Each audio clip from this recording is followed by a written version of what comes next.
studies have actually shown a direct correlation to an earlier death if you spend a lot of time sitting at a desk. It sounds pretty morbid, right? But the good news is that you found this video where I've got 6 simple movements to help you counteract the negative side effects of sitting, to help you feel better, move better, and ultimately live longer. So firstly, why is it that when we sit for a long time, all of these bad things happen to the body? Essentially, what happens is our muscles fatigue. They just get tired, and they pass the heavy load of our body weight over to more passive structures that don't need to work so hard to hold us up. Your lower back muscles, which maintain your natural lumbar arch, get tired and pass the load over to the soft tissue structures in the torso. The muscles between the shoulder blades get tired and allow the arms to simply hang off of our frame. Our hip flexors get tired and allow the pelvis to fall backward, which is often not actually helped by the shape of our seat or our chair. And as you might already realise, this puts a lot of other parts of the body in a small, shortened, closed off position. The front of the shoulders and chest close off. The whole front of the body is held in a compressed position, and the hip flexors are held in a constant, very short length. And let's not forget about our poor glutes. The largest muscles in the body are doing nothing whilst we sit, other than providing us with an often inadequate man-made cushion. So let's do something about it. These movements are perfect for a short break from your desk at any time, maybe when your watch tells you to do so. They take less than 5 minutes to complete, so commit yourself to looking after your body and don't just watch them, do them. So first, we can address the weakness in the upper back. Give the muscles more resilience to maintain your good posture during those long hours that you simply have to be at your desk. If you've ever experienced neck ache or a burning sensation between your shoulder blades, this is what you need. Lie face down on the floor, preferably on a clean mat, and take your arms out like goalposts, or cactus arms as I like to call them. Keep your forehead down and then lift those cactus arms by squeezing the shoulder blades together. Pause and hold them there for a second before releasing back down to the floor. Don't forget to keep your shoulders away from your ears so that you're not crunching up the back of the neck. If this feels too hard, take the arms out straight instead. It's a little bit easier and you can then progress to the cactus shape over time. Try out 10 repetitions, taking your time with each rep, quality over quantity. So from there, let's then address the tightness in the front side of the chest. Extend your arm out right in line with your shoulder with the palm facing down. Gently press the hand down into the floor as you then roll onto that side.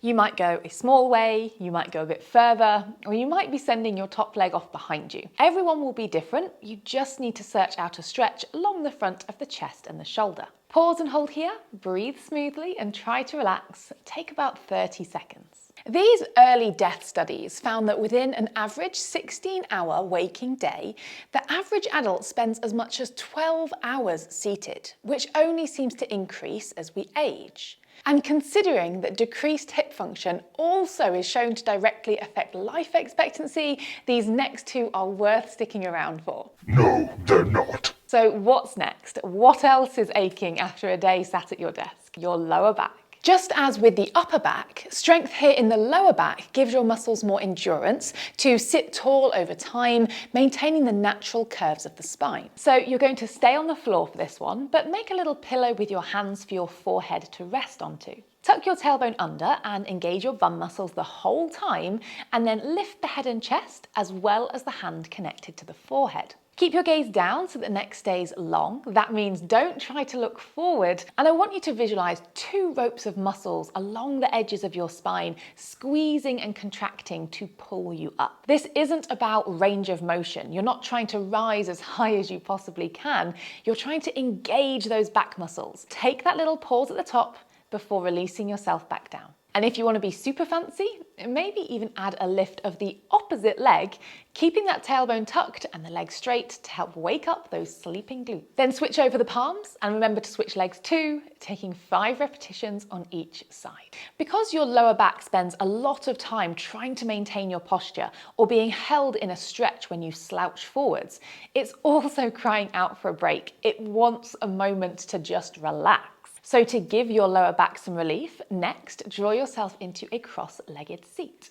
Sit onto a block or a couple of cushions if it's too difficult to do so. Sit your spine nice and tall and then take your left hand to your right knee, twisting to look over the shoulder. Gently draw against your own leg, holding for about 20 seconds before switching to the other side. Now, before the final point, I know you're probably thinking, well, how often do I need to be doing these? Every day? Well, you'd be onto a winner if you did so, but usually starting small is a better method to actually stick with a healthy routine. So maybe start with a couple of times a week and go from there. So then moving on to our final target, the hips. When we sit a lot, the hip flexors become tight. The glutes become weak, and both of these things are common culprits of an anterior pelvic tilt and basically a bit of a funky posture. For this one, the important part is that the pelvis stays stationary. So take your hands to your hips to feel that physical feedback, don't let it move. From standing, draw a knee in towards your chest, but without letting the tailbone curl under and rounding your back. That might mean it doesn't come very high, and that is okay. From there, extend the leg then out behind you, squeezing your bum muscle, but remember that pelvis stays still. Balancing on one leg gives this movement extra benefits, but take a hand to a wall for balance if you need to so that you can actually complete the movements. Take 10 controlled repetitions on one leg and then move straight into this hip flexor stretch to give the muscles that stretch that they so rarely experience. Take a stride back and tuck your tailbone under to engage those glutes. Keep that position of the pelvis as you then bend both knees and lower the back knee to the floor. You want to have your torso, hips and knee stacked into pretty much a straight line, and maybe this is enough for you to feel a stretch in the front of the hip and the thigh. To go further, you could reach your arm up alongside the ear and take a mild side bend. Only go as far as you can breathe steadily and be able to hold it for around 20 seconds. Then stand yourself back up and repeat this hip work on the second side. Foiling the Grim Reaper's plan is a great start, but there's lots of other parts of your body that might be feeling stiff and inflexible that these movements don't address. So go and watch this video next for a simple solution to that.